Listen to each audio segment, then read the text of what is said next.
Yo, what is going on, guys? What's on a fantastic day today? So I want to go over some news on the Philadelphia Eagles. A few things I definitely want to go over regarding DeAndre Hopkins. We have some updates there. We have some news on Nolan Smith, Fletcher Cox at OTAs, and some things behind the scenes that are going on.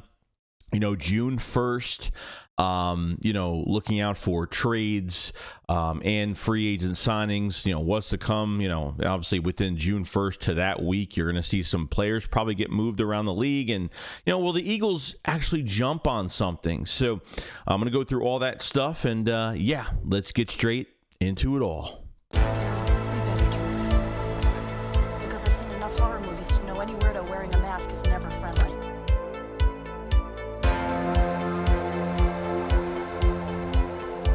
Yo, what is going on, guys? What's on a fantastic day? So, for the, I'll say for today, we're going in the motion of, the next move for Howie Roseman, what's going to happen. The DeAndre Hopkins news is getting more interesting every single day. Okay, now there's been a lot of slander for DeAndre Hopkins around the league, apparently from executives. Now, Albert Breer got some information from a lot of executives, and most of them have been really negative of him. And I kind of want to read off a little bit of some of the negative comments about DeAndre Hopkins. So these are obviously not named, which is kind of weird. It's anonymous from some of these executives, what they're saying about DeAndre Hopkins, if he still has it, if he doesn't, is he still a number one receiver, stuff like that. So I'm going to read a few comments here. So when was asked about how much D-Hop's got left, he said not much. He can't run anymore. So one executive saying he can't run anymore, with another AFC executive saying still great hands. He is not going to separate, not much of a deep threat, very strong, makes contested catches as well as anyone in the NFL. Another executive says he is still a good player, good route runner, big physical target that can play the ball in the air. He's still a threat. Another does not love to practice. I can't imagine that he'll get any better. And when things don't go well, you're always going to be leery. All right. What kind of drama are we going to get from this guy? Where things are great, he's great. So it's been very up and down. There's a few more comments I can go over, but it's been very up and down with some of the comments from some of the executives around the league that think that, maybe DeAndre Hopkins is, maybe there's some good, some say he's still going to be good, and some say that, if things don't go his way, or, he's more of a selfish type player or whatever. And I don't think so. I think a lot of these are, this is just point of view of a player. I wouldn't take too much into account, but the Eagles having interest in him, I feel like the interest is there. Like I said, it really just comes down to price.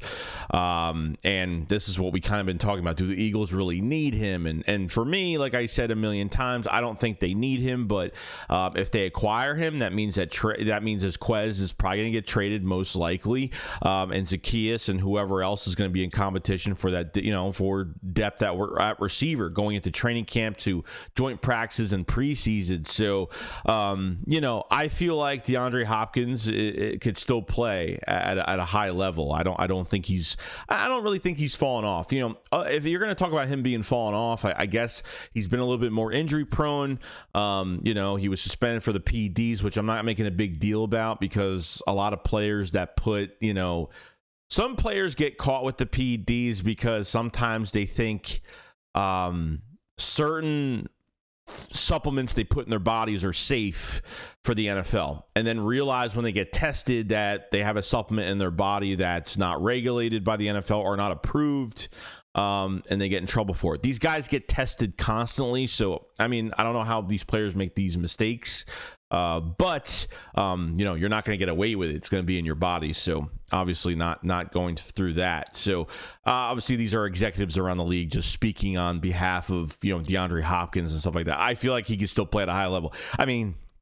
I think he could still play a number one to a number two aspect. I think he'd be fantastic. He's a huge playmaker. Huge. If you take DeAndre Hopkins and replace him, and obviously take Quez out of there, if they're able to trade Quez, I think it's a huge upgrade. But at the same time, I feel like the Eagles really still like Quez Watkins. I still like Quez Watkins. He's very humble about a really bad year last year, but still, I still think, and this is a contract year for Quez. It's a big contract year for him. So I think there's there's a lot more that Quez can do, and I think they can hopefully push it out of him, this year, because this is, like I said, I don't think the Eagles are going to resign Quez. Maybe they will. Maybe I don't know. I don't think they will, but we'll see due time, later this year and obviously next offseason. And then obviously more with DeAndre Hopkins. We find out that DeAndre Hopkins was just actually released yesterday. Remember, like a few days ago, he was released and we're like, oh, cool, great. He didn't get, we don't have to trade for him, whatever. Apparently this release didn't happen until officially from yesterday. I think yesterday. And to find out, he actually has the same agent as Devonta Smith, which is kind of nuts. I know his agent, Kelton Crenshaw, has worked with Jalen Hurts' agent, Nicole Lynn, which is kind of crazy too. So, I mean, nothing really to bark at here. Nothing, it's just the gist of it all. They're going to hire an agent that has an Eagles agent. You know what I mean? So I wouldn't make a big deal out of it. Like I said, take everything with a grain of salt. Don't believe everything you read. But, this is actually true news. This is good news as well, but he needs to hire an agent or a new agent that's maybe he's trying to get more money. Maybe the agent that he had previously is not going to really get the best situation for him. And who knows what's going to happen here with DeAndre Hopkins. But I thought that was pretty interesting myself. So, like I said, it's still up in the air. We don't know what's going to happen with DeAndre Hopkins. But, this move can happen in a couple weeks. Next week, tomorrow, before training camp, after training camp, right when preseason starts. I think Hopkins is going to take his time a little bit to see what's out there because, like I said a million times, if this was the start of free agency in March, okay, and Hopkins was released, he would probably would have guaranteed more money towards his way. But because you're past the main dive of free agency, you're past the draft, you're going into June now where teams have spent most of their money. Obviously, when you talk about teams of needy wide receivers, yeah, there are teams out there that really need wide receivers more than the Eagles. Like, especially when you talk about the NFC East, I think the Dallas Cowboys need a big move like this. I think the New York Giants, they need like something to make, you look at that offense and say, man, there's a threat there that we can't ignore. And the Giants have done nothing since signing their quarterback to big money. So, it's just kind of crazy right now. The Eagles are just building and building. And Howie Roseman does not quit, does not give up, and wants to make this roster better and better and better and better. The championship window is open. This is the golden years for the Philadelphia Eagles right now because the cap is very good right now. And, between draft trades and all that great stuff and signings, the Eagles have done fantastic. Especially this is the third offseason at least where the Eagles have built very well, and it's going to be absolutely amazing. So that's really all on DeAndre Hopkins so far. We'll hear more in the coming days. There's no doubt about it. So definitely look out for all that. Now, we had some news on Fletcher Cox, and this was actually news from last year. Now, Fletcher Cox is actually at the voluntary workouts where veterans really don't have to show up at all. But Fletcher Cox is there once again for another year at voluntary workouts. He's 32 years old, 30, whatever he is. Showing up to an OTAs, which is great. And, even he said last year, he says, I always pop my head in. Cox said last June about attending OTAs. It's just a sign of respect and a sign of being professional. And that's a great thing, and I don't put anybody down or put veterans down for not showing up to OTAs or any of that stuff at all. Like, they don't have to. I get it. But I think this is really important because I think this is more than just Fletch showing up. I think this is Fletcher Cox really mentoring this defensive line, especially at his position. There has been some rumors going around that Fletch has been really taking Jalen Carter under his wing and really, just being with him and showing him things. And I think that's great, man. I think this defensive line, like I said, we'll talk about Nolan Smith in a little bit, but I think this defensive line is in really good hands, especially rookies coming in and who they can learn from. And, Jalen Carter, can learn, not just from Jordan Davis as well. Jordan Davis going to his second year, but with a full year really under his belt or, missing some games. But Fletch being that mentor type, Fletch might only be here for just this year. You know what I mean? So, he came back on a lower salary. You know what I mean? Again, at least, he could have got paid 14, 15 million to another team for a 1-year deal and got 10, 11, 12, I forgot, between 10 to 12 million. I forgot what the number was. I think it was 10. I'm not sure.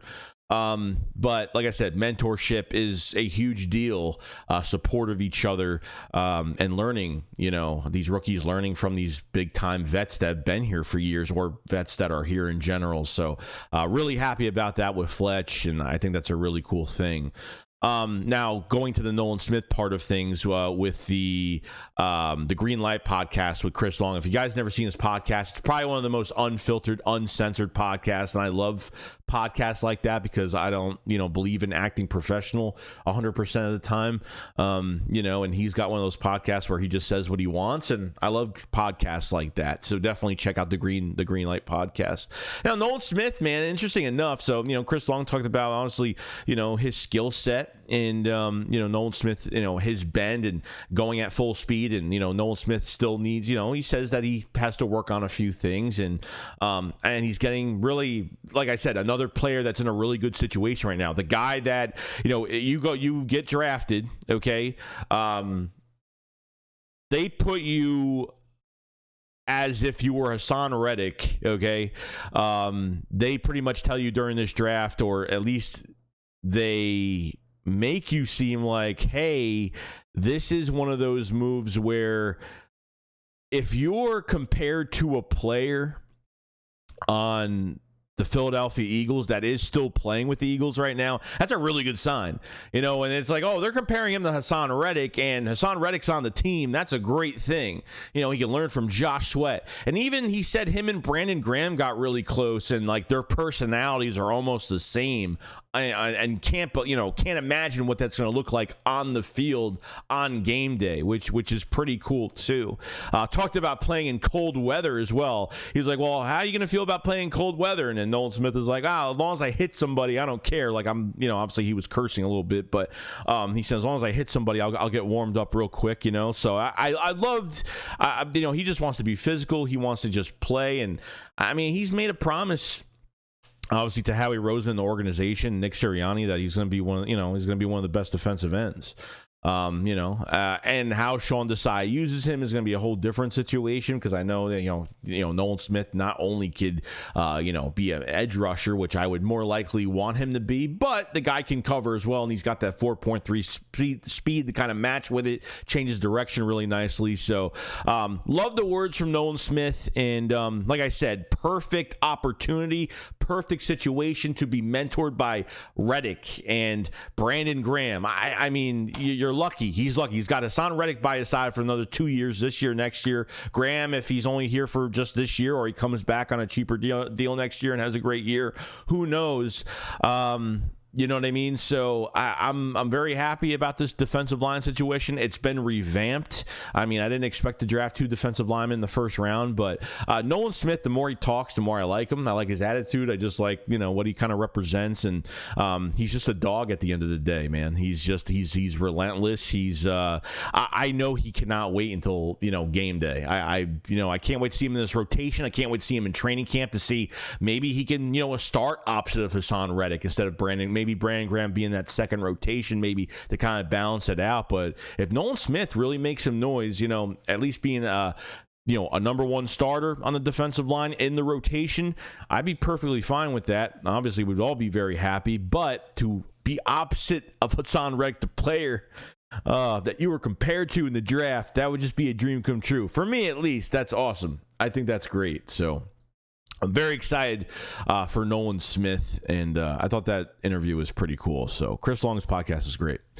Lastly, I want to talk about Kelee Ringo. John McMullen did say some things to the Eagles, inside information on what is the plan for Kelee Ringo's future? Like, what are the Eagles plan to do with him? Now, he said that 3 years down the line, he could be a starting corner here. Now, obviously, James Bradbury is here for 3 more years. Slay is here for 2. Okay. right now, the cornerback room is interesting. Okay, now bringing in undrafted, free agent Eli Ricks, that's been injured the past couple years, didn't give up a touchdown for Alabama last year. Zach McPherson, Mario Goodrich, Josh Jobe, a lot of these cornerbacks. Now bringing in more competition, it's going to make these guys fight for their spots a little bit harder now. If it was really up to me, like I said, I'm not just trying to keep him on and practice him for 3 years just for him to start. And honestly, try to cross-train him. Not even just him, but some of these guys. Cross-train him to safety. He's got the body for it. He's got the hit mentality for it. I think he could be a really good contact safety for the Philadelphia Eagles. I really do. I feel like, not like I said, I think they should do this with multiple guys. You should always cross-train in training camp. Not with everybody, but with some players that, you drafted Kelee Ringo, should have been drafted probably a little bit earlier. You know what I mean? The Eagles aggressively from the third day of the draft. I mean, that really said before the draft started, they made a big trade. They moved up because he was still there, and it had to have been for Kelee Ringo, and we kind of knew that. And they ended up getting him. And, I feel like his coverage, he needs to tweak his coverage a little bit. Obviously, I don't think it's perfect. You're drafted this late for a reason. But I feel like, as he's learning to be a better cornerback and learning from Bradbury and Slay and all that great stuff and putting him in some good competition in the back end a little bit, I think you should try to cross-train him to safety and just see what he could do. I mean, at least, for joint practices, at least for the preseason games, I would try to at least put him at that spot and see what he could do. You know what I mean? So I think there's a lot of opportunity here for a lot of different things with him. And I think there's a lot more at task. Now, the Eagles haven't said they're going to cross-train the safety or anything like that. That's just my opinion of it.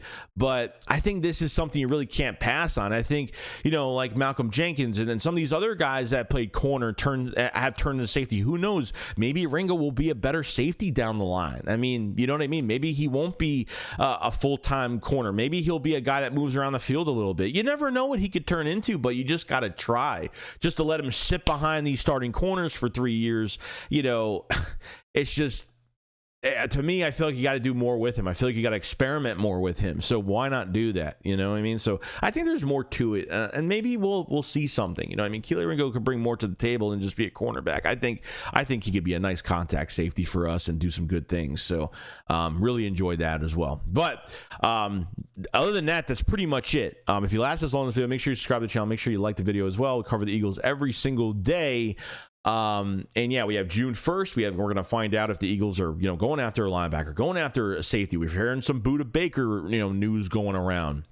Will they trade for Patrick Queen or Isaiah Simmons? They're on the last years of their deals, and obviously they're very cheap for the year. Defensive end's another one, because I think Yannick Ngakoue, I think Leonard Floyd, I think there's a lot of good defensive ends left. You got Jadeveon Clowney, you got Frank Clark is still out there. You got some guys still out there that can help. I don't really trust Derek Barnett that much. I feel like we can't really complain about more defensive line help, can we? I feel like they still add another defensive end. I feel like they add another body to the defensive line. I don't see why not. Yannick has always wanted to play for the Eagles. 9.5 sacks for the year. And then Leonard Floyd had 9.5. The past 2 years, he had 9 sacks each. So, you know what I mean? I feel like there's still guys that could play. And, you know what I mean? Just give it a shot.